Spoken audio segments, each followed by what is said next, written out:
امام ابو حنیفہ رحمہ اللہ ایک دعوت میں شریک ہوئے تھے.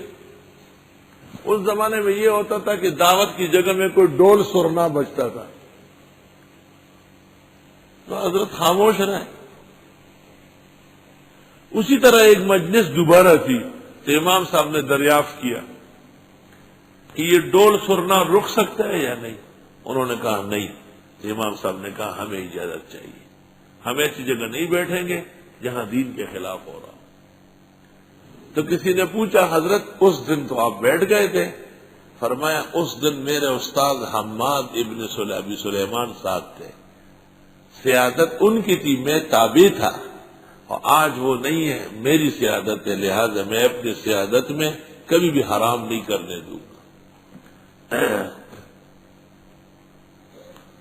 یہ گلشن میں ایک پیر آیا تھا ایک علاقے کا, تو پیر کا ظاہر دین کا ہوتا ہے اور حقیقت میں وہ بڑا بے دین ہوتا ہے.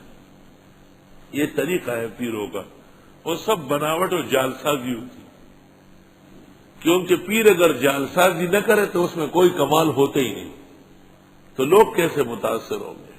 وہ بیٹھا ہوا ہے بڑا چوڑا ہو کے, ایسا بڑا خاص شان سے, مجھے ہی بلایا, میں چلا گیا, کھانا لگا ہوا تھا, کھڑے ہو کر کھانے کے لیے.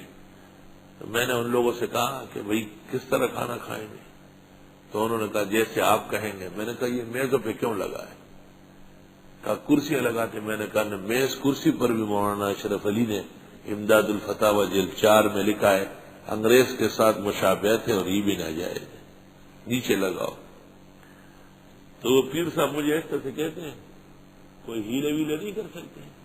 میں نے کہا پیٹ کے لیے ہیلے کی ضرورت نہیں ہے, ہیلے تو آدمی دوسروں کے کام کے لیے کرتے ہیں, یہ تو ہمارا اور آپ کا کام ہے.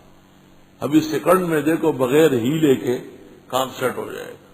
5 منٹ نہیں لگے تھے, انہوں نے میز ہٹائے, نیچے چاندنی بچائی, کھانا سجایا. تھوڑی سی محنت آپ کر لیں, زبان چلائے اور غیرت دکھائے, اللہ اس میں برکت دے گا. ہر شخص سے آپ ڈریں گے تو مسئلے کا کون ہوگا؟ اور وہ لوگ جو کہ کافر ہے وہ فائدے اٹھاتے ہیں اور کھاتے ہیں جیسے مویشیاں کھاتی ہے.